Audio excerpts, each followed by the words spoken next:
की बात जिया घबराना रे संवलिया।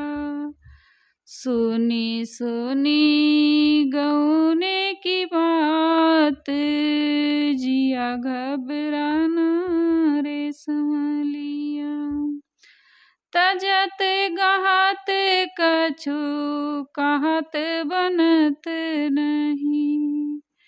तजत गहत कछु कहत बनत नहीं। दीन नगिचाना रे संवरिया। सुनी सुनी गौने की बात जिया घबराना रे संवलिया। यार दोस्त से मिलही न पायूं। यार दोस्त से मिलही न पायूं। दिनमा धराना रे संवरिया। सुनी सुनी गौने की बात जिया घबराना रे संवलिया। जब से मैं सुन लूं गौने क दीनमा। जब से मैं सुन लूं गौने क दीनमा। कछु ना सुहाना रे संवलिया। सुनी सुनी गौने की बात जिया घबराना रे संवलिया। असमंजस में जन्म गंवायो। असमंजस में जन्म गंवायो। अधम निधाना रे संवलिया। सुनी सुनी गौने की बात जिया घबराना रे संवलिया। निर्मल दास सोचत दिन गुजरे। निर्मल दास सोचत दिन गुजरे। मन पछताना रे संवलिया। सुनी सुनी गौने की बात जिया घबराना रे संवलिया। गौने की बात क्या है?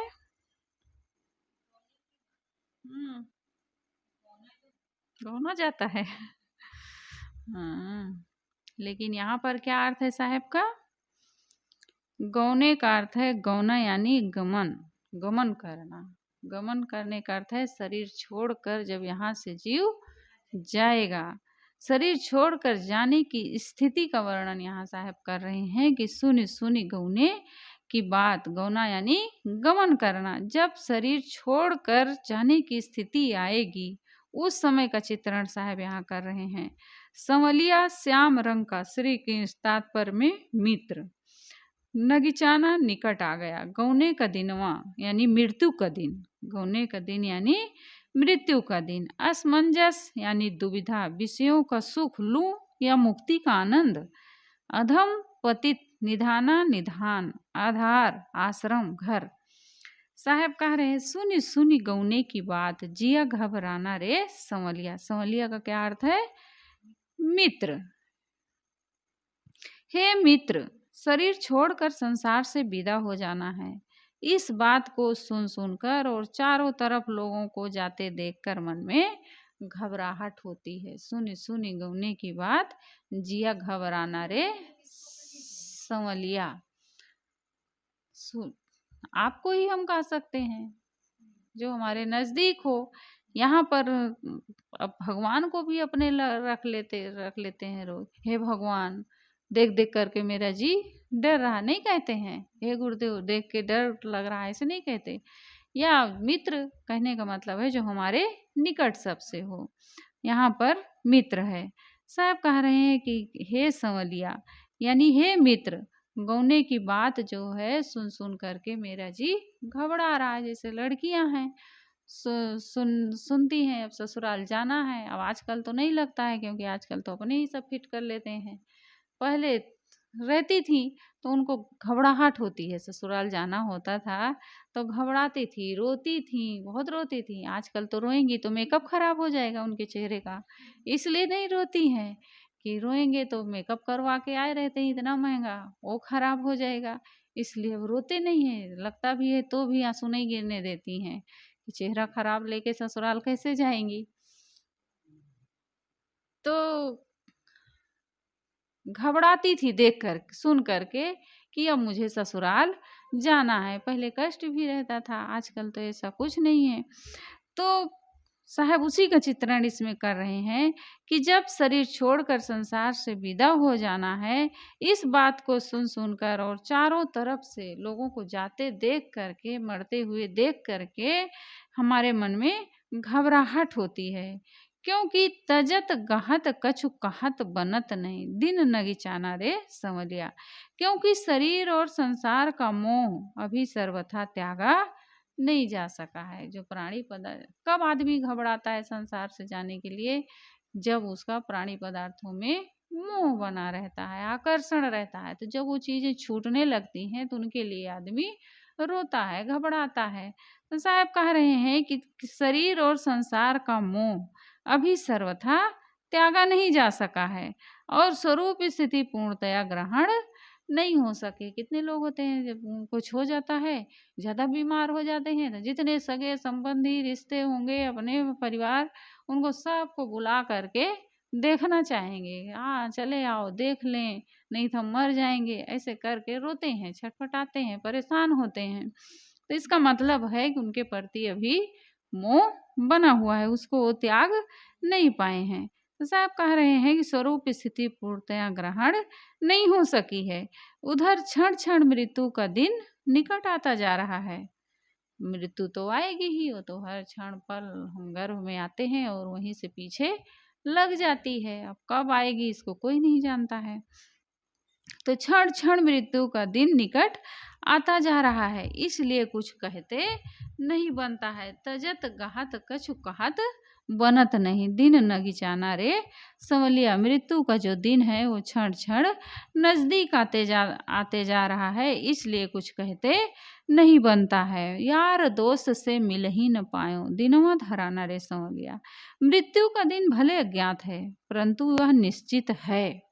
इधर इस सपने के संसार में यार मित्रों से मिलने की साध अभी पूरी नहीं हुई है। मन में अभी भी लालसा बनी हुई है, वहाँ जाते घूम आते, वहाँ जाते देख आते, उनके यहाँ चले जाते, उनके यहाँ कुछ न कुछ आशा मन में लगी रहती है। तो साहब कह रहे हैं मृत्यु का दिन भले ज्ञात है परंतु है वह निश्चित।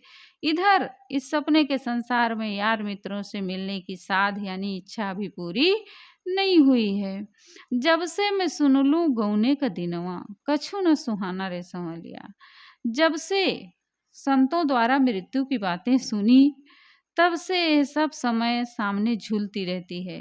हे मित्र, तब से दुनियावी बातें अब कुछ अच्छी नहीं लगती हैं। जो संसार की चीज़ें थी, प्राणी पदार्थ थे, उनमें जो आकर्षण रहा अब वो खत्म हो रहा है। क्योंकि संतों द्वारा सुन लिए कि अब ये संसार की जो चीज़ें हैं ये सब नश्वर हैं, छूटने वाली हैं, एक दिन हमें मौत के काल के गाल में चले जाना है। जब से सुने, जब से ज्ञान हुआ, थोड़ा बोध हुआ, जब से सुना हूँ संतों से, तब से अब मायावी दुनियावी चीज़ें अच्छी नहीं लग रही हैं। उनका जो आकर्षण है वो समाप्त हो रहा है। जब से मैं सुन लूँ गौने का दिनवा, कछु न सुहाना रे संवलिया। तब से कुछ हमें अब अच्छा नहीं लगता है। आज असमंजस में जन्म गंवायो, ये पंक्ति बड़ी महत्वपूर्ण है। असमंजस में जन्म गंवायो, अधम निधाना रे संवलिया। साहब कह रहे हैं संसारिक विषयों का आनंद लो कि मुक्ति का आनंद लो। अब संसार के विषय भी अच्छे लग रहे हैं मन को, क्योंकि अनादिकाल से उनको भोगते आए हैं, उनको भी नहीं छोड़ना चाहते हैं। और इधर मुक्ति भी जरूरी है, इधर का आनंद लूं कि उधर का आनंद लूं। इसी असमंजस में, इसी दुविधा में जीवन का सुनहला समय बीता जा रहा है। संसारिक विषयों का आनंद लूं कि मुक्ति का आनंद लूं, इसी दुविधा में, इसी असमंजस में हमारा सुनहला समय बीता जा रहा है। असमंजस में जन्म गंवायो, अधम निधाना रे संवलिया। हे मित्र, मैं तो पतितपन का घर ही बना रहा, मैं तो पतितपन का घर ही बना रहा। अधम निधाना, अधम यानी पतित, निधाना यानी घर। साहब कह रहे हैं मैं तो पतितपन का घर ही बना रहा। निर्मल दास सोचत दिन गुजरे, मन पछताना रे संवलिया। श्री निर्मल साहब कहते हैं कि ऐसे लोगों के दिन सोचते विचारते ही बीत जाते हैं और वे स्वरूप स्थिति का काम नहीं कर पाते हैं। मैं 2 साल तक सोची हूँ कि कैसे कहूँ कि हमें साधना करना है, क्योंकि सब के सब नाराज हो जाएंगे, बड़ा कैसे छोड़ पाएंगे कि नहीं छोड़ पाएंगे, ऐसे दुविधा मन में बनी रही। कहीं ऐसा ना हो कि जाएं आश्रम और फिर घर का मुंह खींच ले अम्मा का, फिर लौट आए। मतलब मन में एक दुविधा बनी रही, जल्दी से निकलता नहीं था मुँह से, कैसे कहेंगे, कैसे कहूँ कि हमें साधना करना है। 2 साल तक एकदम जलते रहे अंदर अंदर। तो ऐसे लोगों के दिन सोचते विचारते ही बीत जाते हैं और वे स्वरूप स्थिति का काम नहीं कर पाते हैं। अंततः मन पश्चाताप में डूबकर भ्रमित हो जाता है और वे संसार से बिना लक्ष्य पाए विदा हो जाते हैं। अपने लक्ष्य को यानी सुख शांति को प्राप्त नहीं कर पाते हैं और संसार से एक दिन चले जाते हैं। यार दोस्त से मिल ही न पायो, दिनों धराना रे संवलिया। बड़ा मार्मिक भाव वाली पंक्ति है।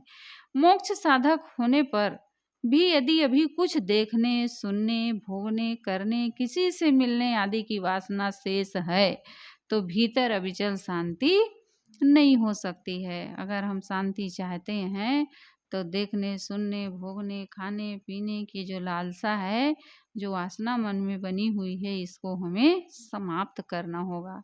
मृत्यु का दिन भले पता नहीं है किंतु वह निश्चित है, वो धरा धराया है, पक्का है, उसको कोई बदल नहीं सकता है।